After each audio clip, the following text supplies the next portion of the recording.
നമസ്കാരം, ഞാൻ ഷാലു വിനു. എല്ലാവർക്കും എൻ്റെ ചാനലിലേക്ക് സ്വാഗതം.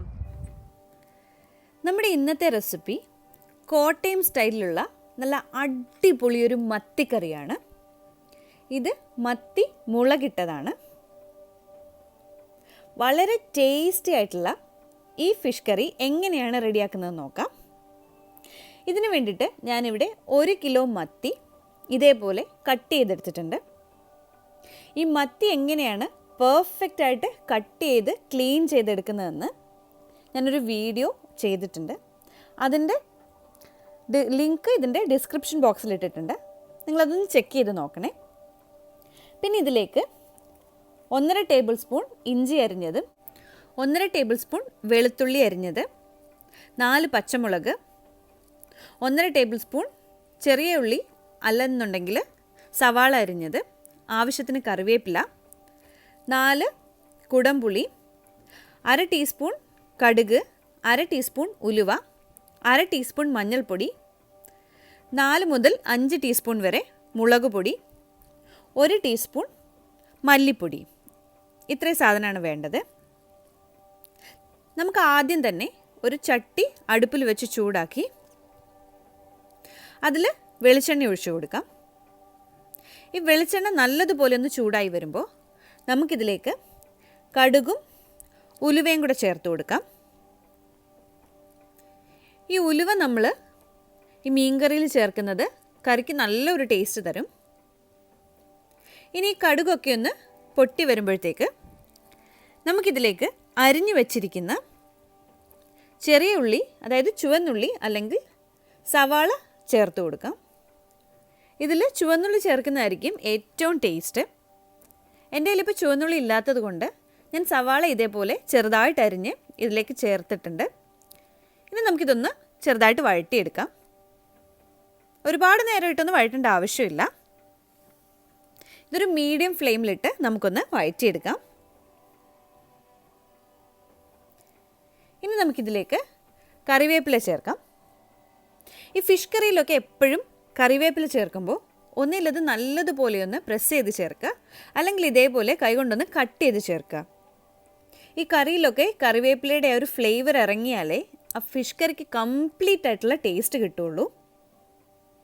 ഇതേപോലെ കറിവേപ്പിലയും ഒന്ന് കട്ട് ചെയ്ത് ചേർത്തിട്ട് നമുക്കിത് ഒന്നുകൂടെ ഒന്ന് ഇളക്കി കൊടുക്കാം. ഇതൊന്ന് വഴണ്ട് വരുമ്പോഴത്തേക്ക് ഇതിലേക്ക് നമുക്ക് അരിഞ്ഞു വച്ചിരിക്കുന്ന വെളുത്തുള്ളിയും ഇഞ്ചിയും പച്ചമുളകും ചേർത്ത് കൊടുക്കാം. ഒരുപാട് എരിവുള്ള പച്ചമുളകാണെങ്കിൽ 1-2 ചേർത്താൽ മതിയാവും. ഞാനിവിടെ ഒരു മീഡിയം സൈസ് എരിവുള്ള പച്ചമുളകായതുകൊണ്ട് 4-5 എണ്ണം ചേർത്തിട്ടുണ്ട്. ഇനി ഇതെല്ലാം കൂടെ നല്ലതുപോലെ ഒന്ന് വഴറ്റിയെടുക്കണം. ഇത് കരിഞ്ഞു പോകാൻ പാടില്ല, പ്രത്യേകം ശ്രദ്ധിക്കണം. ഈ ഇഞ്ചിയുടെയും വെളുത്തുള്ളിയുടെയൊക്കെ പച്ചമണം ഒന്ന് പോകുന്നവരെ വഴറ്റിയെടുക്കണം. ഇപ്പോൾ ഇതെല്ലാം നല്ലതുപോലെ ഒന്ന് വഴണ്ട് വന്നിട്ടുണ്ട്. ഈ വെളിച്ചെണ്ണയിൽ കിടന്ന് ഇതൊക്കെ വഴണ്ട് വരുന്ന നല്ലൊരു മണം വരുന്നുണ്ട്. ഇനി നമുക്ക് പൊടികൾ ചേർത്ത് കൊടുക്കാം. പ്രത്യേകം ശ്രദ്ധിക്കുക, ആദ്യം തന്നെ നമ്മൾ സിമ്മിൽ വെച്ചിട്ട് വേണം, അതായത് ലോ ഫ്ലെയിമിൽ വെച്ചിട്ട് വേണം നമ്മൾ പൊടികൾ ചേർക്കാൻ. ഞാനിവിടെ 5 teaspoon Kashmiri red chilli powder ചേർത്തിട്ടുണ്ട്, 1 ടീസ്പൂൺ മല്ലിപ്പൊടിയും 1/2 ടീസ്പൂൺ മഞ്ഞൾപ്പൊടിയും ചേർക്കുന്നുണ്ട്. ഇനി ഇതിലേക്ക് ആവശ്യത്തിന് ഉപ്പ് കൂടെ ചേർത്തിട്ട് നമുക്കിതെല്ലാം കൂടെ ഒന്ന് മിക്സ് ചെയ്തെടുക്കാം. ഇത് കരിഞ്ഞു പോകാൻ പാടില്ല, അത് പ്രത്യേകം ശ്രദ്ധിക്കണം. അതുകൊണ്ട് എപ്പോഴും ലോ ഫ്ലെയിമിൽ വെച്ചിട്ടേ നമ്മളിത് ചേർക്കാൻ പാടുള്ളൂ. അതുമാത്രമല്ല, നമ്മളിത് പൊടികളൊക്കെ ചേർക്കുന്നതിന് തൊട്ട് മുന്നേ തന്നെ ഇതിലേക്ക് ചേർക്കാൻ ആവശ്യത്തിനുള്ള വെള്ളം അടുത്ത് തന്നെ എടുത്ത് വെക്കണം. ഇല്ലെങ്കിൽ ഈ സമയം നമ്മൾ വെള്ളം എടുക്കാൻ പോകുന്ന ടൈമിനുള്ളിൽ ഇത് കരിഞ്ഞു പോവും. ഇപ്പോൾ ഇതിൻ്റെ പച്ചമണമൊക്കെ ഒന്ന് പോയിട്ടുണ്ട്. നമുക്കിനി ഇതിലേക്ക് ആവശ്യത്തിന് വെള്ളം ഒഴിച്ചു കൊടുക്കണം. ഇപ്പം നമുക്ക് വെള്ളം ഒഴിച്ചു കൊടുക്കാം.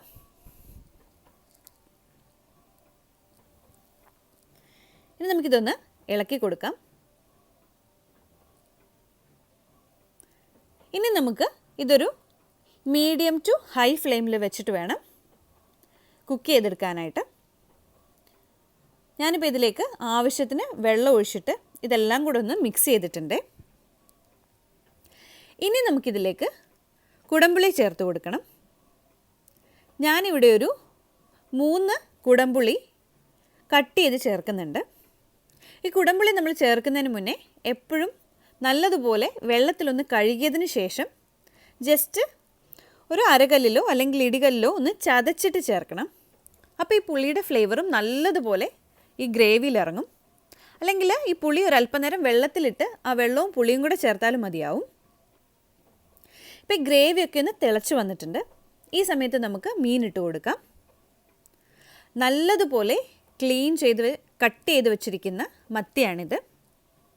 ഞാൻ പറഞ്ഞതുപോലെ അതെങ്ങനെയാണ് പെർഫെക്റ്റായിട്ട് നമ്മൾ കട്ട് ചെയ്ത് ക്ലീൻ ചെയ്തെടുക്കുന്നതെന്ന് ഉള്ള വീഡിയോയുടെ ലിങ്ക് ഞാൻ ഇതിൻ്റെ ഡിസ്ക്രിപ്ഷൻ ബോക്സിൽ കൊടുക്കുന്നുണ്ട്. എല്ലാവർക്കും അറിയാവുന്നതാണ്, എങ്കിലും ആദ്യമായിട്ടൊക്കെ ചെയ്യുകയാണെങ്കിൽ അതൊന്ന് ചെക്ക് ചെയ്യുന്നത് നല്ലതായിരിക്കും. ഇനി ഈ സമയത്ത് നമുക്ക് ജസ്റ്റ് ഇതൊന്ന് ഇളക്കി കൊടുക്കാം. ഈ സമയത്തും തവി ഉപയോഗിക്കേണ്ട കാര്യമൊന്നുമില്ല. ഞാനിപ്പോൾ ജസ്റ്റ് ഇത് നമ്മൾ വേവിച്ചിട്ടില്ല, അതുകൊണ്ട് മാത്രം ഈ തവി ഇട്ടൊന്ന് ജസ്റ്റ് ഒന്ന് ഇളക്കുകയാണേ. എപ്പോഴും നമ്മൾ മീൻ ഇട്ടതിന് ശേഷം ഇതേപോലെ ഒന്ന് ചുറ്റിച്ചു കൊടുക്കുകയാണ് വേണ്ടത്. ഇല്ലെങ്കിൽ മീനെല്ലാം വെന്ത് കഴിഞ്ഞ് നമ്മളിങ്ങനെ ചെയ്താൽ ഇത് ഉടഞ്ഞു പോവും. നമ്മളിപ്പോൾ ഇത് അത്യാവശ്യം മുളകിട്ട് വറ്റിച്ചെടുക്കുകയാണ് ചെയ്യുന്നത്. അതുകൊണ്ട് ഇതിൽ ഞാൻ ഒരുപാട് വെള്ളം ഒഴിക്കുന്നില്ല. നമുക്ക് ഈ ഫിഷൊക്കെ ഒന്ന് മുങ്ങിക്കിടക്കാനുള്ള വെള്ളം മാത്രം മതിയാവും. അപ്പോൾ ഇതൊന്ന് മുങ്ങിക്കിടക്കത്തക്ക രീതിയിൽ കുറച്ച് വെള്ളം ഒഴിച്ചിട്ട് നമുക്കിതൊന്ന് ചുറ്റിച്ചു കൊടുത്തിട്ട് ഇതൊന്ന് വേവിച്ചെടുക്കണം.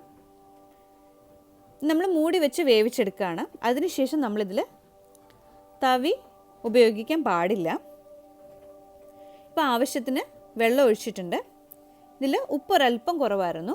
അതിലേക്ക് ഒരല്പം കൂടെ ഉപ്പ് ചേർത്തിട്ട് നമുക്കിതൊന്നുകൂടെ ഒന്ന് ചുറ്റിച്ചു കൊടുക്കാം.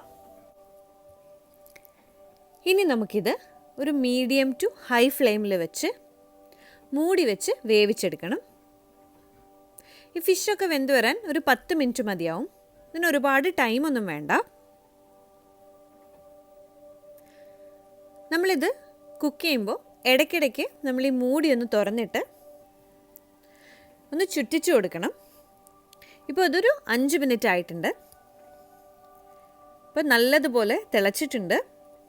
നമുക്കിതൊന്ന് ചുറ്റിച്ചു കൊടുക്കാം. ഇനി നമ്മളിതിൽ തവിയിട്ട് ഇളക്കാനേ പാടില്ല. നമ്മുടെ ഈ മീനൊക്കെ ഉടഞ്ഞു പോവും. ഇനി വീണ്ടും ഇത് മൂടി വെച്ച് വേവിച്ചെടുക്കാം. ഇതിപ്പോൾ ഏകദേശം ഒരു 8 മിനിറ്റ് ആയിട്ടുണ്ടെല്ലാം കൂടെ. ഇപ്പോൾ നമ്മുടെ വെള്ളമൊക്കെ നല്ലതുപോലെ ഒന്ന് വറ്റിയിട്ടുണ്ട്. നമുക്കിതൊന്ന് ചുറ്റിച്ചു കൊടുക്കാം. മീൻ കുറച്ചുകൂടെ വേവാനുണ്ട്. നമുക്കിത് വീണ്ടും മൂടി വെച്ച് ഇതൊന്ന് വേവിച്ചെടുക്കാം. ഇപ്പം നമുക്കിത് തുറന്ന് നോക്കാം. നമ്മുടെ ഗ്രേവിയൊക്കെ നല്ലതുപോലെ ഒന്ന് വറ്റിയിട്ട് ഫിഷൊക്കെ വെന്ത് വന്നിട്ടുണ്ട്. അപ്പം നമ്മൾ തവിയൊന്നും ഇതിൽ യൂസ് ചെയ്യുന്നില്ല. ഈ ചട്ടി ചുറ്റിച്ചു കൊടുക്കുന്നത് മാത്രമേ ഉള്ളൂ. ഇനി നമുക്കിത് മൂടി വയ്ക്കേണ്ട ആവശ്യമില്ല. നിങ്ങൾക്ക് കുറച്ച് ഗ്രേവി വേണമെങ്കിൽ ഇങ്ങനെ എടുക്കാം. ഞാനിത് തുറന്ന് വെച്ച് കുറച്ചുകൂടെ ഒന്ന് വറ്റിച്ചെടുക്കുകയാണ്. ഇപ്പോൾ നല്ലതുപോലെ ഇത് വറ്റി വന്നിട്ടുണ്ട്. ഇനി നമുക്കിതിലേക്ക് കുറച്ച് കറിവേപ്പില ചേർത്ത് കൊടുക്കാം. കറിവേപ്പില ഒന്നിൽ കൈകൊണ്ട് പ്രസ് ചെയ്ത് ചേർക്കുക, അല്ലെങ്കിൽ കട്ട് ചെയ്ത് ചേർക്കുക. നമുക്ക് ഈ കറിയുടെ എല്ലാ ഭാഗത്തേക്കും കുറച്ച് കറിവേപ്പില ചേർത്തിട്ട് ഇതിലേക്ക് 1 ടീസ്പൂൺ വെളിച്ചെണ്ണ കൂടെ ഒഴിച്ചു കൊടുക്കാം.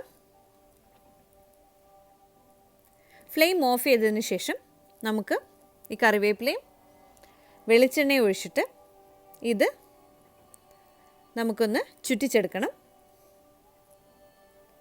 നമ്മൾ ഇതേപോലെ എപ്പോഴും മീൻ കറി വെക്കുമ്പോൾ ലാസ്റ്റിൽ കുറച്ച് കറിവേപ്പിലയും വെളിച്ചെണ്ണയും ചേർക്കുന്നതാണ് ആ കറിയുടെ ടേസ്റ്റ് ഏറ്റവും നല്ല രീതിയിൽ എടുത്ത് കിട്ടുന്നത്. ഇപ്പോൾ ഞാൻ കാണിച്ചു തരാം നമ്മുടെ ഫിഷൊക്കെ എങ്ങനെ പെർഫെക്റ്റ് ആയിട്ട് വന്നിട്ടുണ്ടെന്ന്.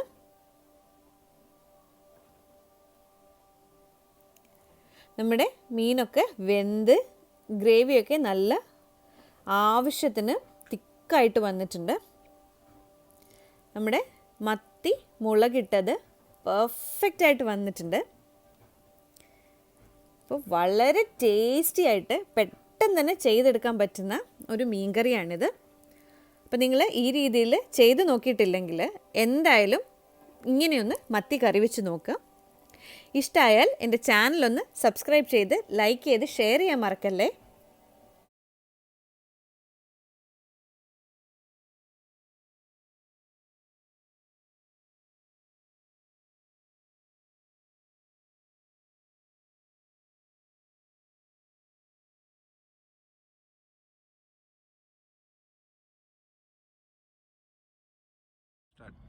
നിങ്ങൾ എൻ്റെ ചാനൽ ഇതുവരെ സബ്സ്ക്രൈബ് ചെയ്തില്ലെങ്കിൽ എല്ലാവരും ഒന്ന് സബ്സ്ക്രൈബ് ചെയ്യണേ. ഈ വീഡിയോ ഇഷ്ടമായെങ്കിൽ ഇത് ഫ്രണ്ട്സിനും ഫാമിലിക്കും ഒക്കെ ഒന്ന് ഷെയർ ചെയ്തിട്ട് ലൈക്ക് ചെയ്യാൻ പറയണേ. താങ്ക്